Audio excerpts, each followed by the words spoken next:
que no les va a pasar nada. Un secuestro que estremeció a toda una nación. Antecedentes como este no los había en el país.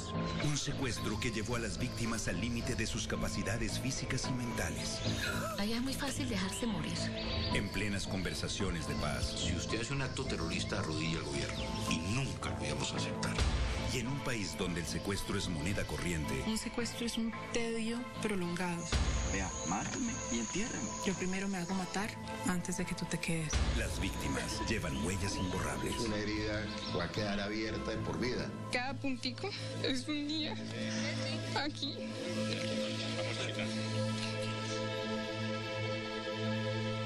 Bienvenido.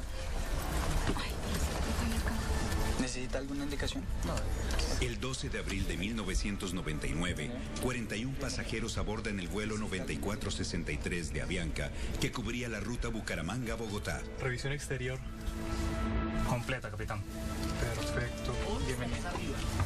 Yo iba a ir a una granja agrícola en un kibbutz en Israel. Yo acababa de terminar mi bachillerato y pues quería tomarme 6 meses pues para, no sé, dar un paseo. Y la mejor opción era un kibbutz en Israel. Yo mismo. No me puedo dar la mano. Comandante, buenas. Buenas, ¿cómo está, capitán? Yo viajaba con Leslie porque yo tenía mi base en Cartagena y me faltaba una semana para terminar mi incapacidad médica. Leslie, me quedo un rato con Uriel y después te alcanzo, ¿vale? Me vuelve contigo. Iba inclusive enyesado, pero iba vestido de piloto para poder entrar dentro de todos los pasillos y llevar a la hija mía hasta el Jumbo que iba para Madrid y recomendarla con la tripulación que la ayudaran. Y quería convencerla de que ella no viajase a Israel. Vendí mis joyas que me habían dado en diferentes cumpleaños. Hice rifas por donde yo vivía. Conseguí la plata del pasaje y dije, me voy. Como muchos de los pilotos de la aerolínea, vivimos en un lugar diferente al que trabajamos. Entonces iba a tomar un curso de formación para realizar vuelos transatlánticos. Obviamente en mi casa pues quedaba mi esposa, mi hija. Yo me quedo firme en la situación y ahí yo no me bajo. En esa época me desempeñaba como gerente de una empresa concesionaria de automóviles. Ese día me habían citado a una junta directiva y fue una citación muy de última hora. Me acuerdo que iba en un vuelo porque quería compartir con mis papás que vivían en Bogotá. Señora, ¿la ayuda? Pero como todo, siempre el trabajo. Y entonces dije, no alcanza. Mandé a mi secretaria que me cambiara el vuelo. El avión, un Fokker 50, está bajo el mando de un piloto en formación, su copiloto y un comandante instructor.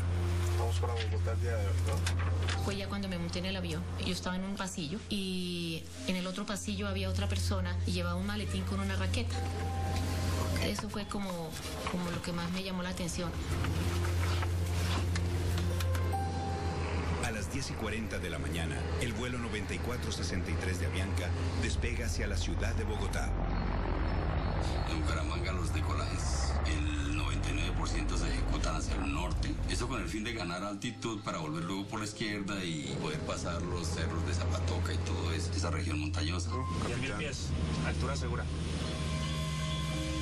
Yo diría que no pasaron 10, 11 minutos. Siento yo que el sonido de las luces de los cinturones de seguridad y todo esto se apaga. Y en ese momento empiezo a escuchar que hay como un forcejeo y unos gritos y como que tumban cosas y abren maletas.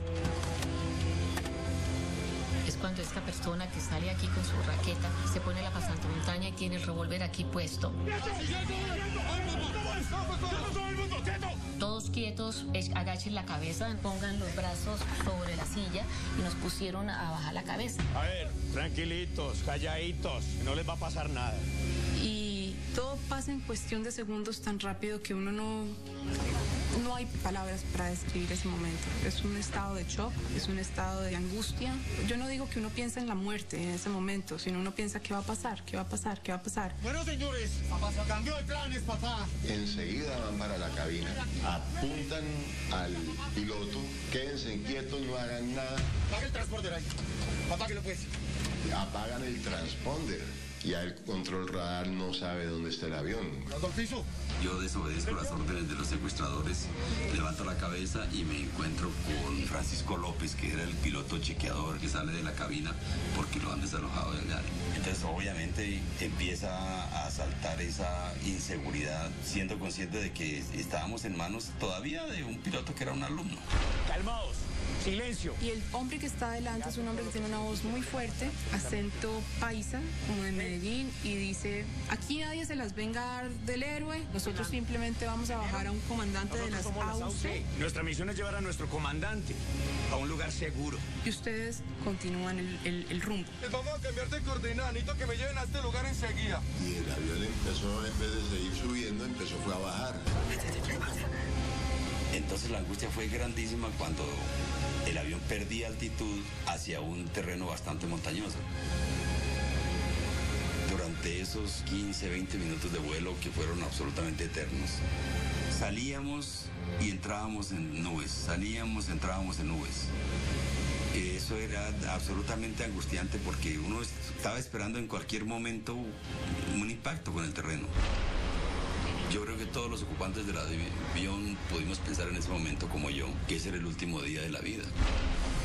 Cuando salió finalmente de la última capa de nubes, pues estaba ya, como se dice en el lenguaje coloquial aeronáutico, estaba peinando los árboles, paralelo a un río. Yo esperaba y sentía que el avión estaba siendo configurado para aterrizar, porque se sentía que el movimiento de los flaps, todo eso, y la disminución de la velocidad del avión.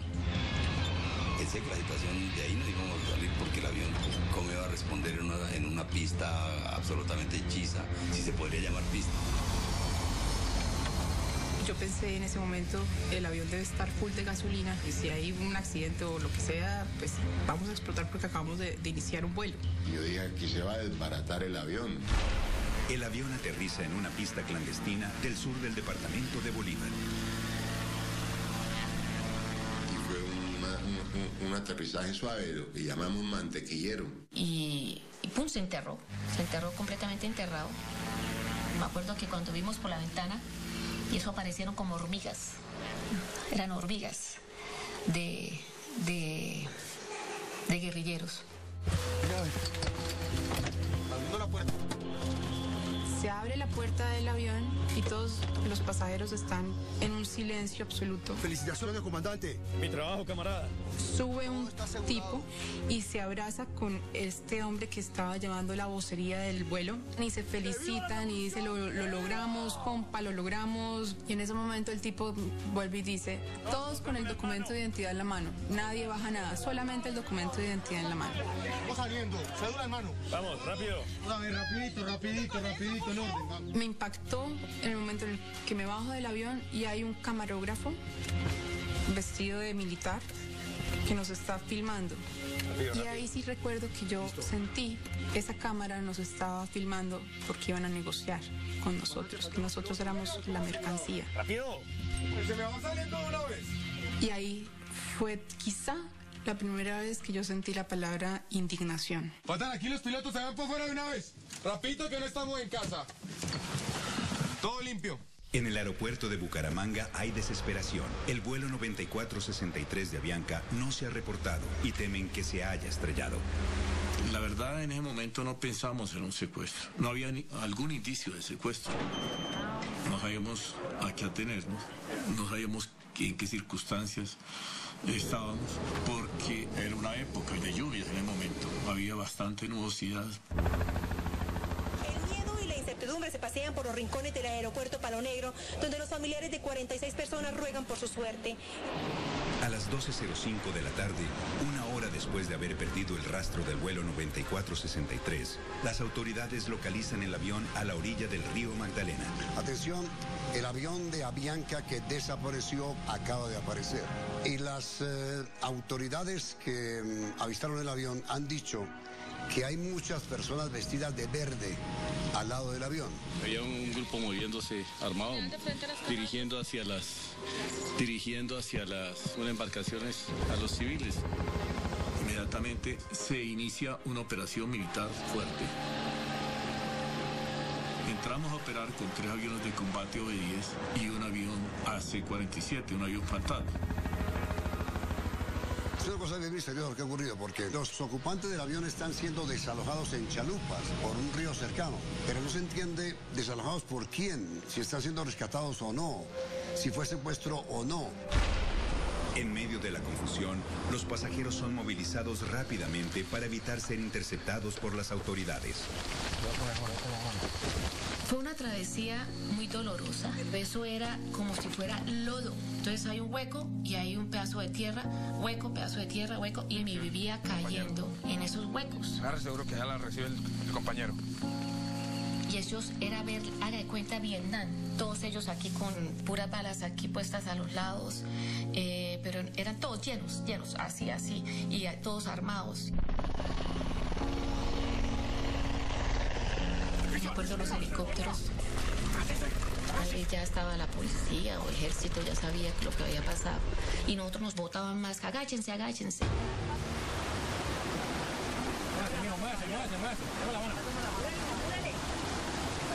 Uno tenía la sensación de que cada vez se estaba metiendo más y más al fondo de la selva. Pero cuando uno preguntaba ¿a dónde vamos?, ellos siempre respondían no sabemos. Era como la estrategia de ellos para no preguntar, para que uno no preguntara. Subimos lomas, bajamos, pasábamos valles, subíamos, volvíamos a bajar. Por eso es típico de la serranía de San Lucas. Hasta que llegamos a un caserío que se llamaba Vallecitos. Como a las 5:30 de la tarde llegamos ahí. Y le digo yo, papi, ¿esto cuánto tiempo vamos a estar acá? Me dijo, esto, concientízate que esto mínimo son 6 meses. Esta operación tan grande no es para un día o 2 días, esto va para largo. El 12 de abril de 1999, un vuelo comercial con 46 personas a bordo es secuestrado por un comando del Ejército de Liberación Nacional, ELN. ¡Ah, el que se mueva se muere aquí! ¡Se muere! El ejército confirmó que el ELN es el autor del secuestro de los ocupantes del avión de Avianca. Completan la lista de pasajeros: Gloria Amaya, Miguel Arturo Fajardo, Oscar Bolay. Allá me están viendo mi familia. Sentí angustia, dolor, porque... Pues sí, pues imagínense semejantes circunstancias. La mañana siguiente, aduciendo a razones humanitarias, el ELN libera a un pequeño grupo de personas. La liberación de los 5 ancianos y el bebé se convirtió en la esperanza para todos los familiares de los secuestrados que permanecen en poder de la guerrilla. Estas personas fueron entregadas a la Cruz Roja por esta columna guerrillera perteneciente al frente del ELN, que mantiene en su poder a los otros ocupantes del avión. Yo sentí un poquito de envidia porque me hubiera gustado quedarme en ese grupo. No hubiera querido que mi papá hubiera sido un viejito y que yo no hubiera cumplido 18 años. Quedamos 32 y nos cogieron y eché para arriba, para el monte, 32. Ahí yo sí ya dije, ahí sí ya nos fuimos para la selva. Ahí sí ya dije yo, aquí sí ya quién sabe.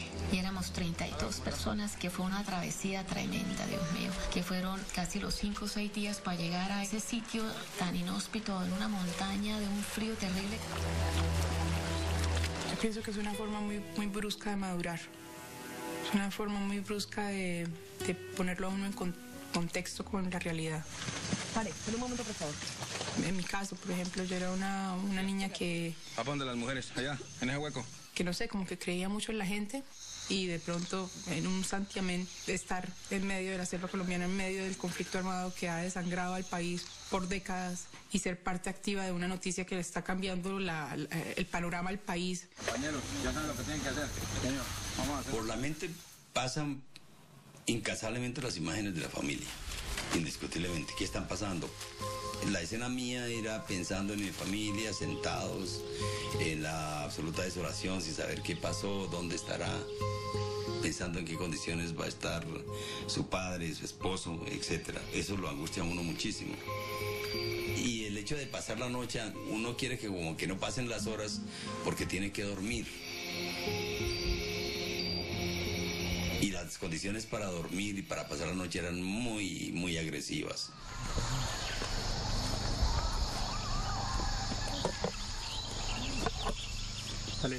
Yo lloraba todo el tiempo, me la pasaba llorando todo el tiempo. Y una de las cosas que me impactó cuando llegamos a ese sitio es que nos dieron una ollita y una cuchara. Me fui como a la época de Hitler, ¿sí? Donde los judíos se tenían su tacita y ponían la tacita para que le echaran la comida.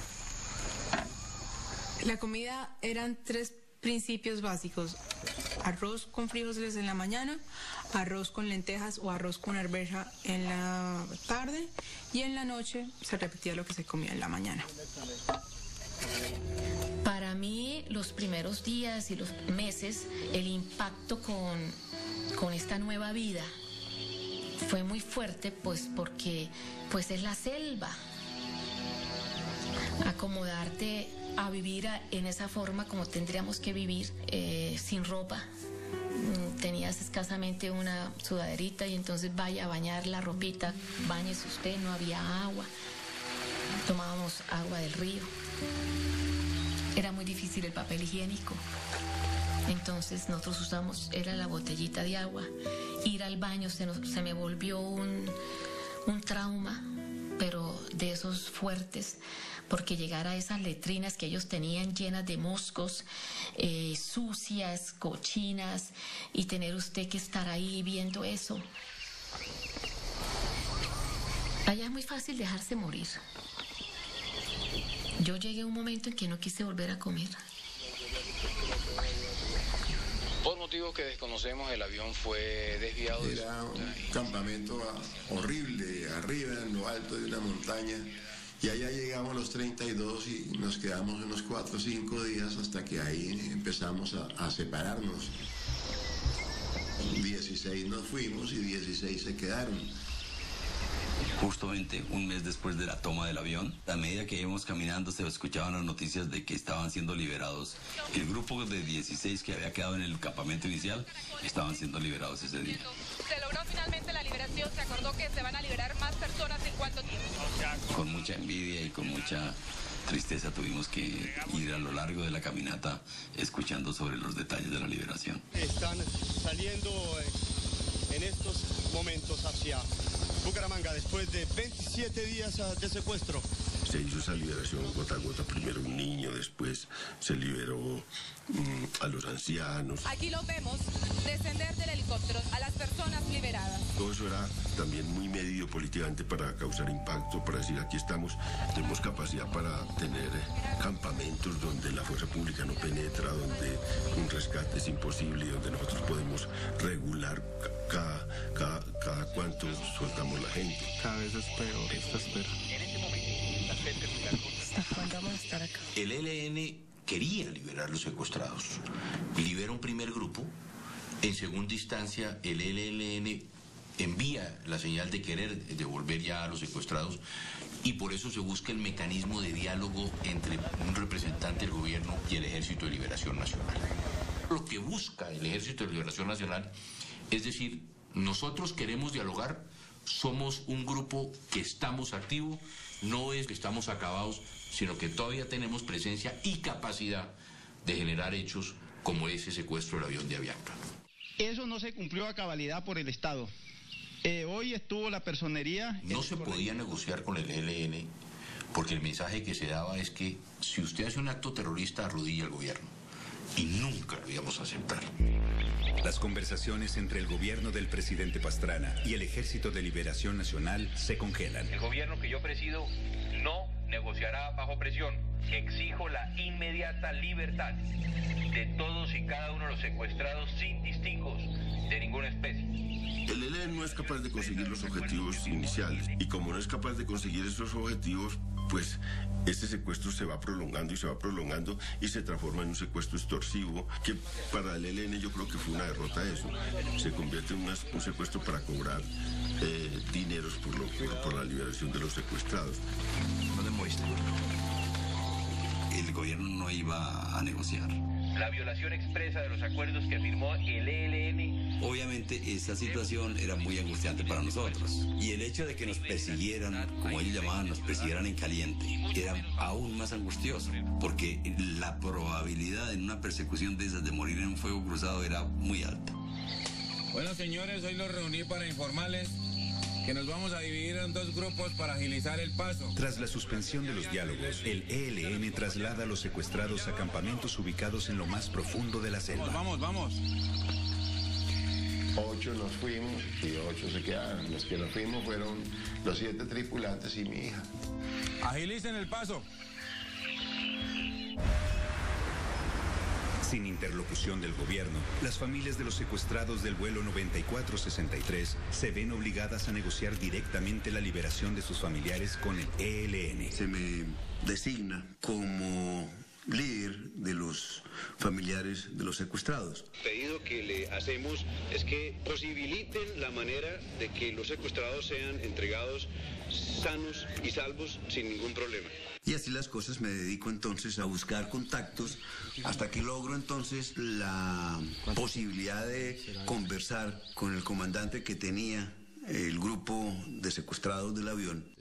Pues él me dijo que era con recursos económicos que la cuestión se resolvía porque el gobierno nacional ya había dejado en manos de ellos la situación de los secuestrados. Debe haber un aspecto que garantice la sobrevivencia de ellos en un acto consecuente de la guerrilla de liberación de ellos. Bienvenidos todos nuestros hermanos secuestrados en las selvas de Colombia. Ervin Hoyos es un periodista radial. A mediados de los 90 fue secuestrado por las FARC. Para acompañarles con sus familias. Tras su rescate, inició un programa de radio llamado Las Voces del Secuestro. Papito, estoy muy feliz porque en el colegio soy la mejor estudiante de mi curso. Las familias, unidas en torno al programa Las Voces del Secuestro, diseñaron el plan de no pagar, de no negociar, que los tenían que liberar, y las familias trataron de que el gobierno se hiciera cargo de la liberación de todos sus familiares. Hace 8 días fue el bautizo de María Juliana. Pero el ELN empieza a llamar a cada uno individualmente. Fugaron la información de que ya unos habían pagado y esos que habían pagado supuestamente estaban dentro del pacto de los que no iban a pagar. Eso rompió inmediatamente el grupo y dijeron, pues si este pagó, pues yo también pago.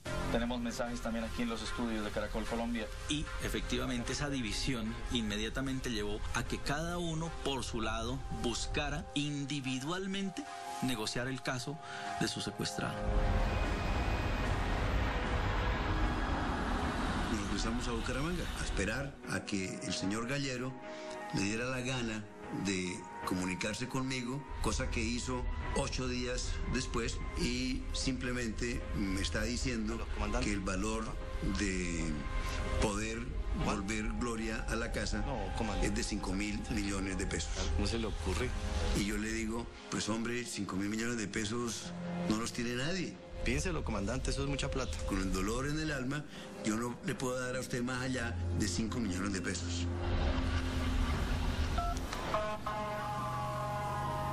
El 30 de mayo de 1999, tan solo 6 semanas después de secuestrar el vuelo 9463 de Avianca, el ELN lleva a cabo el mayor secuestro masivo en la historia de Colombia. 285 feligreses que asistían a una misa en Cali, la tercera ciudad más grande del país, son tomados como rehenes. Cuando escuchamos esa noticia, quedamos devastados, quedamos impactados. Esto estaba agarrando unos tintes desproporcionados. Ya pasábamos a un segundo plano como secuestrados y el foco se dirigía a los feligreses de la iglesia La María en Cali. 47 días después del secuestro del avión, el ELN lleva a cabo una pesca milagrosa en pleno casco urbano de una gran ciudad. Los meses pasan sin que progresen las negociaciones. Los secuestrados del vuelo 9463 parecen condenados al olvido. El tedio. Un secuestro es un tedio prolongado. Es como vivir dentro de una fotografía. Todos los días es casi que el mismo ambiente, la misma ropa, los mismos sonidos. Ya uno no tiene tema con sus compañeros porque ya uno se sabe la vida de todos. Uno tenía que buscar una forma de marcar la diferencia de los días, bien sea escribiendo y contando qué pensamientos le estaban pasando por la cabeza, qué actitudes veía uno, cualquier cosa. Y también lo hacían no solamente para marcar el tiempo, sino como era una forma de decirle a mi familia, si algo me llegaba a pasar, llegué hasta este día. Hoy los días son muy extensos, cada minuto es un día. Y uno se empecina en tratar de hacer alguna actividad para paliar el tiempo. Porque lo más difícil del ser humano, allá lo comprobé, es dedicarse a no hacer nada. Eso es demasiado angustiante. Entonces es un infierno muy grande realmente dentro del secuestro. Con el correr de los días ya empezamos a desarrollar actividades y ellos se encargaban de proporcionarnos nuevas actividades. Y entonces había un momento de entretención, de jugar fútbol y todo eso que se desarrollaba de buena manera, aceptable.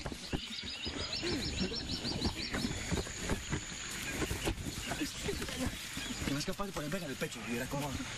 Y venía entonces la hora de la comida. Después de la comida venía la hora de los mensajes de radio. Mi corazón, tenemos esperanza, fe, confianza. Cuando uno está secuestrado, lo más importante que le pueden dar a un secuestrado es un radio. Mi corazón, te quiero muchísimo. Es el hilo que uno tiene con la vida, con la libertad, con su familia. Es la esperanza. El radio es la vida de uno en ese lugar. No olvides lo mucho que te queremos y fue cuando por primera vez oigo la voz de Germán y de mis hijas. No quiero que te... Y es cuando ellos me dicen, mami, lucha, lucha, no te dejes caer. Nosotros estamos luchando por ti. No te preocupes. Disfruta. Disfruta lo que estás viviendo. Y me mandaron unos mensajes tan hermosos que yo dije, no puedo llegarle a mi familia diferente a como yo salí. Y voy a llegarles mejor. Y comencé a comer, comencé a bañarme, a disfrutar. Comencé a decir, yo voy a salir. No sé cuándo, pero sé que voy a salir porque allá está mi familia luchando por mí.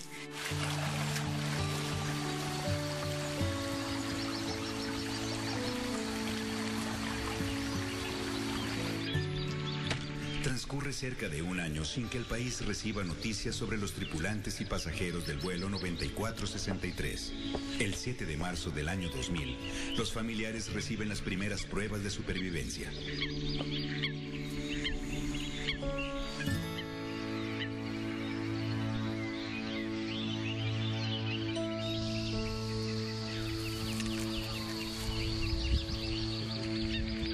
Entonces, el estado de salud de Uriel Velasco preocupa a sus compañeros de cautiverio. Uriel Velasco estaba enfermo del corazón, estaba muy mal, la salud fue deteriorándose. Hicimos presión con los comandantes que nos estaban cuidando, diciéndoles que por favor lo sacaran. Yo sentía inutilizado el lado izquierdo de mi cuerpo. Llevaron médicos, llevaron brujos, necesitaba exámenes de contraste, exámenes de diagnóstico para poder determinar de qué se trataba. Bueno, señor Uriel, me llegó la orden de liberarlo. Y bueno, finalmente, por allá en un sitio que le escuchaba yo que se llamaba Tres Bocas, en el borde del río Cimitarra, me dejaron a la orilla del río. Entonces yo les digo a mis hijos que me celebren el 20 de marzo porque es fecha de mi renacimiento.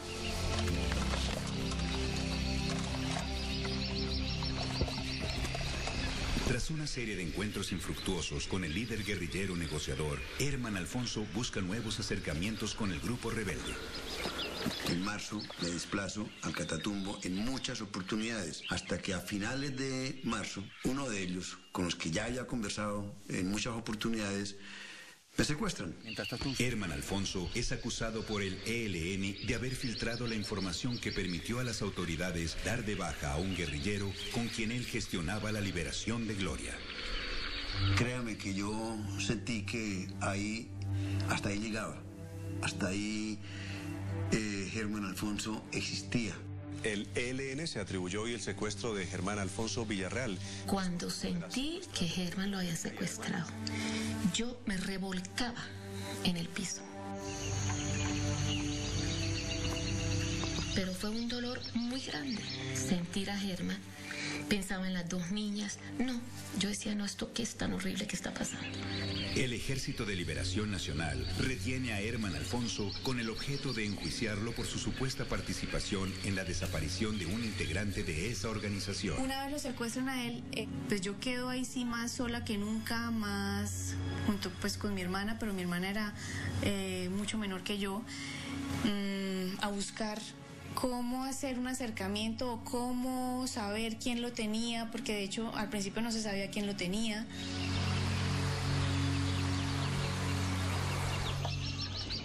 Poco tiempo después del secuestro de Herman Alfonso, la tripulación de Avianca recibe la noticia que ha estado esperando durante los 373 días que dura su cautiverio.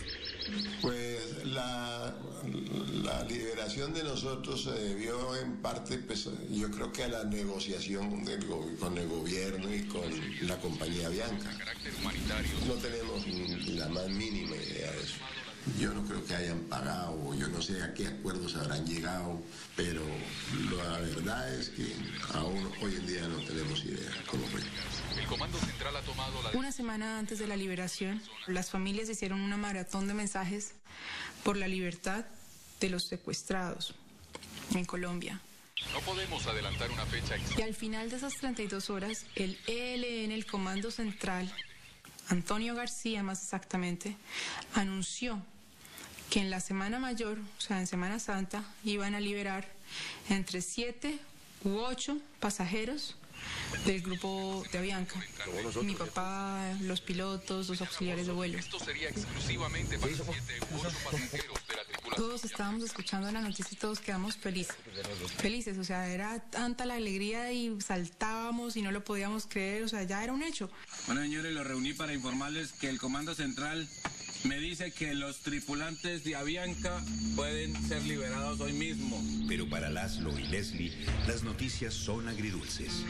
La señorita Leslie no pertenece a la tripulación, por lo consiguiente tiene que quedarse con nosotros. Yo me quedé en blanco. Vayan, alisten sus cosas, si es que tienen cosas. Papá me dijo, pero tú no te preocupes que tú no te vas a quedar. Los vi. Yo primero me hago matar antes de que tú te quedes. Con todo respeto, comandante, usted es consciente de lo que me está pidiendo. Si usted lo que quiere hacer, yo le voy diciendo de una vez. Vea, mátame y entierra. Les hablé duro, hasta los insulté. Me piden que yo me vaya sin mi hija. Yo sin mi hija no me voy. Parranda de no sé qué. ¿Ustedes quién creen que soy yo? Un año después, yo no me voy sin mi hija. Miren a ver qué van a hacer. Y me perdona. Alisten un plástico y 2 cuerdas porque aquí me sacan muerto. Yo sin mi hija no me voy. Yo le voy a aceptar su propuesta de cambiarse con su hija. ¿Está bien? Sí, señor. Yo estaba destrozada porque yo no sabía si volvía a ver a mi papá con vida. Yo no sabía qué le iba a pasar, no sabía cómo iba a quedar. Eso no va a pasar. Mantente fuerte. Eso no va a pasar, mantente fuerte. Y la soledad a la que se iba a enfrentar. No te quiero dejar escapar. Difícil estar con una hija en el cautiverio. Es lo más difícil que le pueda pasar a una persona. Ella sufría por ella y por mí, y yo sufría por ella y por mí también. Terrible, terrible, espantoso. A las 7 de la mañana, mi papá me arregló la maleta, me arregló todo, salimos ahí y yo lo abracé fuerte.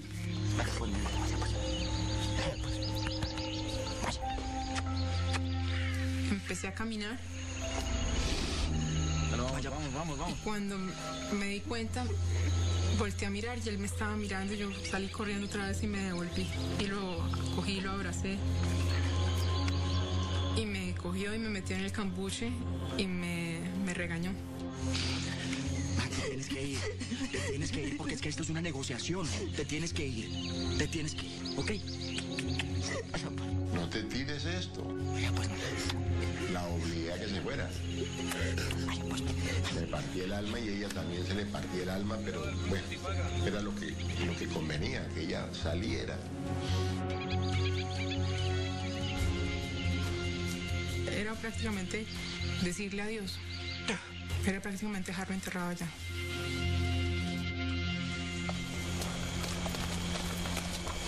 Como a las 10 de la noche llegamos a una casita que estaba cerca a la orilla de un río, estaban unas chalupas en la orilla del río. Entonces yo pensé que ya nos íbamos a montar en las chalupas. Hasta aquí llegamos. Vamos a esperar a que nos recojan. Y de pronto yo empiezo a ver como unas luces al fondo de una linterna que prende y apaga, prende y apaga. Y yo grito, papá, y mi papá me dice, nena. Fue como ir al infierno y al cielo el mismo día. Es la experiencia más fuerte que yo he tenido en la vida. Me imagino que el Comando Central les dijo, no, si este señor va a salir muerto sin la hija, entonces sáquenlo con la hija de todas maneras, porque a ese acuerdo llegamos nosotros con el gobierno y con la compañía de que ellos todos tienen que salir con vida.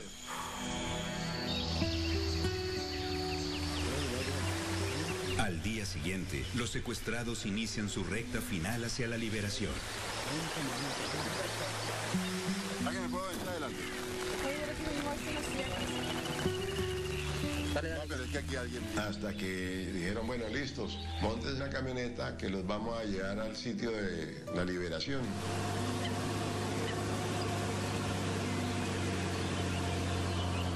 Y ahí fue cuando vimos los helicópteros pasar por encima y Leslie pega ese grito de felicidad.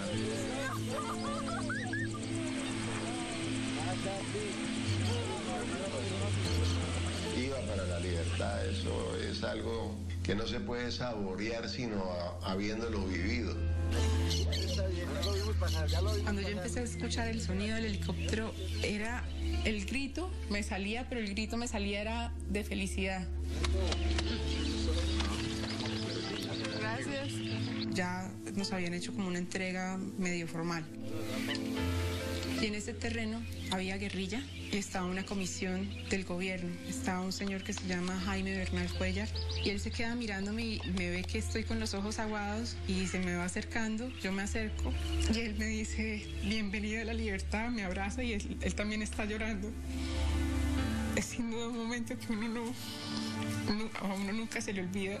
Leslie Cali, 12 de abril del 99, y cada puntico es un día aquí.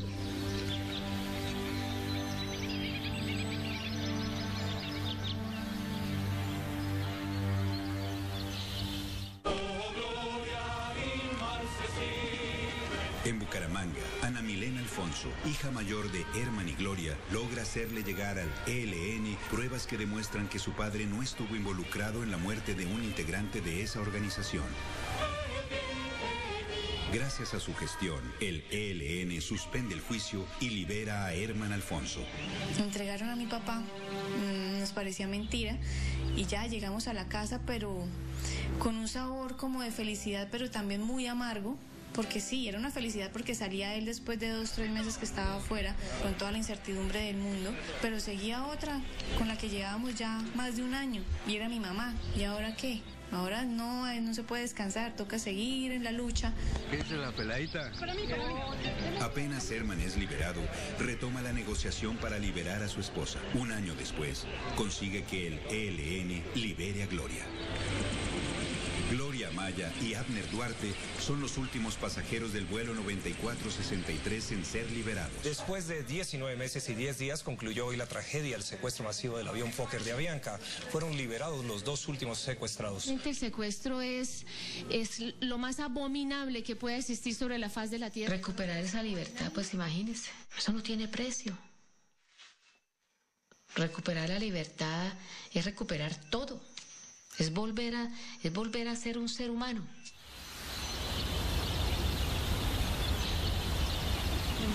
Bueno, salud. Mil gracias por la compañía. Con el tiempo, Gloria y Herman han podido rehacer su familia. Lo que más extrañé, obvio que mi familia, a Herman, a las niñas, mis amigos. Tengo unos amigos inmejorables. Lo que más extrañé fue la parte humana.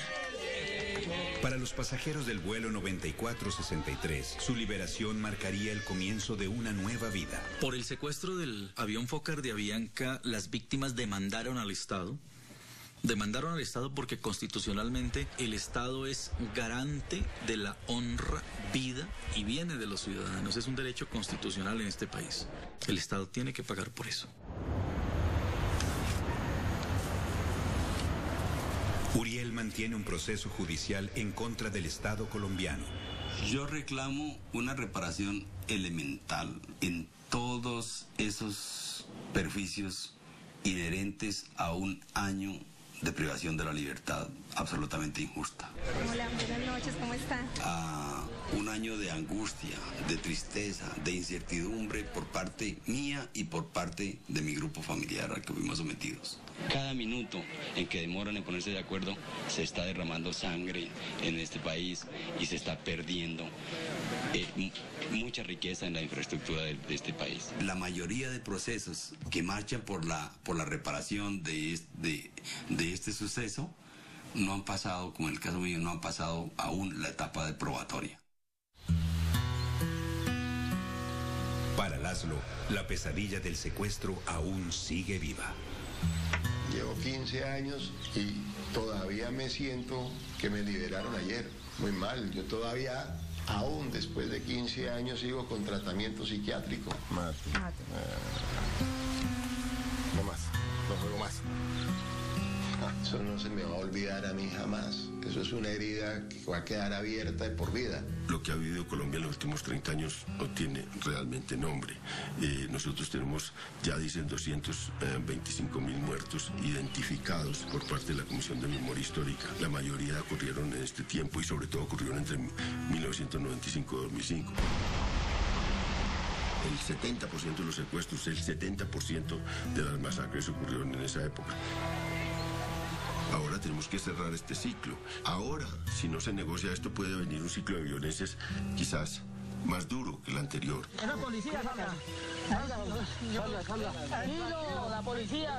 ¿Qué hemos aprendido de más de 40.000 casos de secuestros en los últimos 40 años en Colombia? No hemos aprendido nada. Estamos casi como al principio y no hemos aprendido nada porque desafortunadamente este es un país sin memoria. No tenemos memoria histórica y mucho menos tenemos ansiedad por conocer la verdad. Yo siempre sostuve que antes de sentarnos a hablar de nuevo con la guerrilla, lo que tenemos que buscar es acabar con el secuestro. El secuestro lo tenemos que erradicar de Colombia.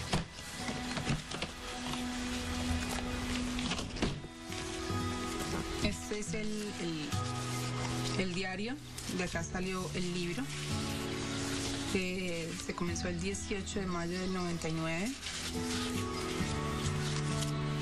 Y este es el báculo que llevaba yo, que me dieron el primer día, el segundo día de cautiverio porque vivía cayéndome. Y esos son todos los recuerdos y los trato de mantener en una maleta porque no me gusta verlos tan seguido. Se cierra y no se vuelve a abrir.